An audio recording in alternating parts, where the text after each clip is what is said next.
ನಮಸ್ಕಾರ. ಪರಿವಾರ ಕಿಚನ್‌ಗೆ ತಮಗೆಲ್ಲರಿಗೂ ಪ್ರೀತಿಯ ಸುಸ್ವಾಗತ.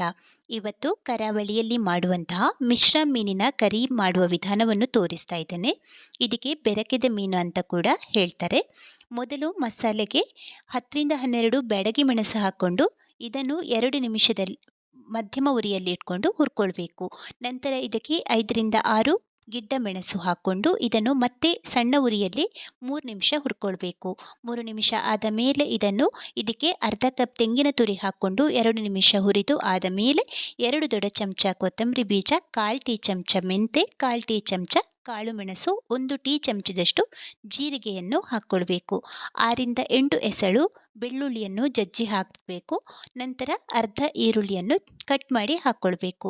ಅರ್ಧ ಚಮಚ ಅರಶಿನ ಪುಡಿಯನ್ನು ಸೇರಿಸಿ ಚೆನ್ನಾಗಿ ಇದನ್ನು ಹುರ್ಕೊಳ್ಬೇಕು. ಇಲ್ಲಿ ತೆಂಗಿನ ತುರಿ ಒಳ್ಳೆ ಘಮ ಬರಬೇಕು. ಹಾಗೆ ಹಾಕಿರುವ ಎಲ್ಲ ಮಸಾಲೆ ಕೂಡ ಚೆನ್ನಾಗಿ ಹುರ್ಕೊಳ್ಬೇಕು. ಅಷ್ಟು ಚೆನ್ನಾಗಿ ಇದನ್ನು ಹುರ್ಕೊಳ್ಬೇಕು. ಸಣ್ಣ ಉರಿಯಲ್ಲಿಯೇ ಇಟ್ಕೊಂಡು ಹುರ್ಕೊಳ್ಳಿ. ಈಗ ಹುರ್ಕೊಂಡು ಆಗಿದೆ, ಸ್ಟವ್ ಆಫ್ ಮಾಡಿಕೊಂಡು ತಣ್ಣಗಾಗಲಿಕ್ಕೆ ಬಿಡ್ತಾ ಇದ್ದೇನೆ.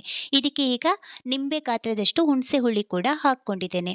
ಈಗ ಮಸಾಲೆ ತಣ್ಣಗೆ ಆಗಿದೆ. ನಂತರ ಇದನ್ನು ಮಿಕ್ಸಿ ಜಾರಿಗೆ ಸೇರಿಸ್ಕೊಳ್ತಾ ಇದ್ದೇನೆ. ಎಲ್ಲ ಮಸಾಲೆಯನ್ನು ಹಾಕಿ ಹುರ್ಕೊಂಡಿರೋದ್ರಿಂದ ನಂತರ ಇದಕ್ಕೆ ಬೇರೆ ಯಾವ ಮಸಾಲೆ ಕೂಡ ಸೇರಿಸಲಿಕ್ಕೆ ಇಲ್ಲ. ರುಬ್ಲಿಕ್ಕೆ ಎಷ್ಟು ಬೇಕೋ ಅಷ್ಟು ನೀರನ್ನು ಹಾಕ್ಕೊಂಡು ಇದನ್ನು ನುಣ್ಣಗೆ ರುಬ್ಕೊಳ್ಬೇಕು. ಈಗ ಮಸಾಲೆ ರೆಡಿ ಆಯಿತು. ಇನ್ನಿಲ್ಲೀಗ ಅರ್ಧ ಕೆಜಿ ಮಿಶ್ರ ಮೀನು ತಗೊಂಡಿದ್ದೇನೆ. ಇಲ್ಲೀಗ ಇದರಲ್ಲಿ ಸಿಗಡಿ, ಅಡವು ಮತ್ತು ಕಲ್ಲೂರು 3 ವಿಧದ ಮೀನು ಉಂಟು. ಇಲ್ಲಿ ಕೆಜಿಗೆ 400 ರೂಪಾಯಿಯ ಮೀನು ಅರ್ಧ ಕೆಜಿ ತಗೊಂಡಿರೋದು. ತುಂಬ ಫ್ರೆಶ್ ಆಗಿದೆ ಮಾತ್ರ. ಇದು ಕಲ್ಲೂರು ಮೀನು ಫಸ್ಟಿಗೆ ತೆಗೆದಿರೋದು. ಅಡವು ಮೀನು ಇದು ನೋಡಿ, ಇದು ಕೂಡ ಕಲ್ಲೂರು. 3 ವಿಧದ ಮೀನಿದ್ದದು. ಮಿಶ್ರ ಮೀನಿನಲ್ಲಿ ಕೆಲವೊಮ್ಮೆ ತುಂಬ ವೆರೈಟಿ ಮೀನಿರ್ತದೆ, ಹಾಗೆ ಜಾಸ್ತಿ ಮುಳ್ಳಿನ ಮೀನಿರ್ತದೆ. ಇದರಲ್ಲಿ ಮುಳ್ಳಿನ ಮೀನೆಲ್ಲ ಏನೂ ಇಲ್ಲ. ತುಂಬ ರುಚಿಯಾದ 3 ಮೀನು ಇದ್ದದ್ದು. ಇದನ್ನೀಗ ಚಂದ ಕಟ್ ಮಾಡಿ ತೊಳ್ಕೊಂಡೆಲ್ಲ ಆಗಿದೆ. ಇನ್ನು ಒಂದು ಪಾತ್ರೆಗೆ ಒಂದು ಚಿಕ್ಕ ಗಾತ್ರದ ಟೊಮೆಟೊ, 1 ಈರುಳ್ಳಿ ಚಿಕ್ಕದಾಗಿ ಕಟ್ ಮಾಡಿ ಹಾಕ್ಕೊಳ್ಬೇಕು.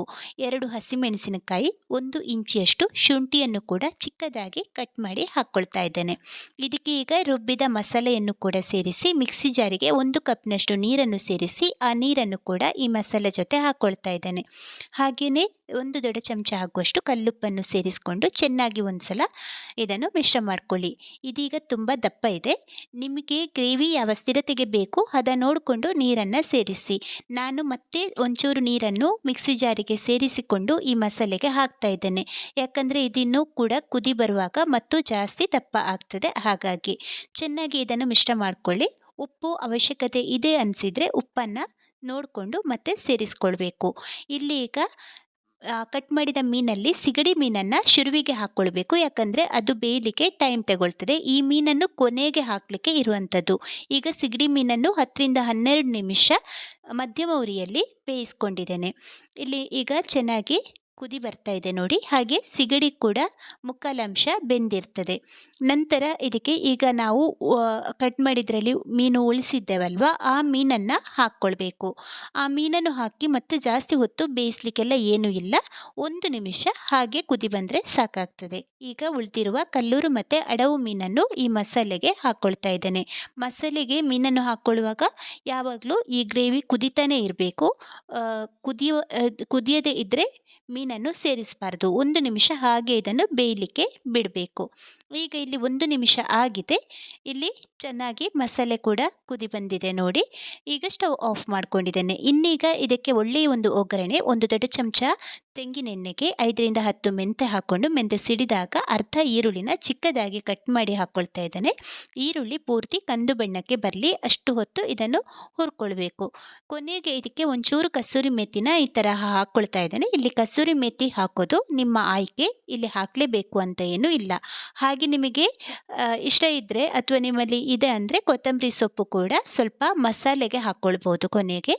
ನಾನಿಲ್ಲಿ ಕೊತ್ತಂಬರಿ ಸೊಪ್ಪು ಸೇರಿಸಿಲ್ಲ, ಕಸೂರಿ ಮೇಥಿ ಮಾತ್ರ ಸೇರಿಸ್ಕೊಂಡಿದ್ದೇನೆ. ಈಗ ಒಗ್ಗರಣೆ ಮಾಡಿ ಸ್ವಲ್ಪ ಹೊತ್ತು ಮುಚ್ಚಳ ಮುಚ್ಚಿಬಿಟ್ಟು ಹಾಗೆ ಇಡ್ತಾ ಇದ್ದೇನೆ. ಇಲ್ಲೀಗ ರುಚಿಯಾದ ಬೆರಕೆ ಮೀನಿನ ಅಥವಾ ಮಿಶ್ರ ಮೀನಿನ ಕರಿ ರೆಡಿಯಾಗಿದೆ. ಇದು ತುಂಬನೇ ರುಚಿಯಾಗಿ ಕೂಡ ಇರ್ತದೆ. ಅನ್ನದ ಜೊತೆಗೆ ಆಗಿರ್ಬೋದು ಅಥವಾ ಯಾವುದೇ ಒಂದು ಬ್ರೇಕ್ಫಾಸ್ಟ್ ತಿಂಡಿ ಜೊತೆಗೆ ಕೂಡ ತುಂಬನೇ ಒಳ್ಳೆ ಒಂದು ಕಾಂಬಿನೇಷನ್ ಅಂತ ಹೇಳ್ಬೋದು. ನೀವು ಬೇರೆ ಯಾವ ವಿಧಾನದಲ್ಲಿ ಫಿಶ್ ಕರಿ ಮಾಡ್ತಾ ಇದ್ರೂ ಕೂಡ ಈ ವಿಧಾನದಲ್ಲಿ ಒಂದು ಸಲ ನೀವು ಟ್ರೈ ಮಾಡಿ ನೋಡಿ, ತುಂಬನೇ ರುಚಿಯಾಗಿ ಇರ್ತದೆ. ಮತ್ತೊಂದು ಒಳ್ಳೆಯ ರೆಸಿಪಿ ಜೊತೆ ಮತ್ತೆ ಮುಂದಿನ ವಿಡಿಯೋದಲ್ಲಿ ಸಿಗೋಣ. ಧನ್ಯವಾದಗಳು.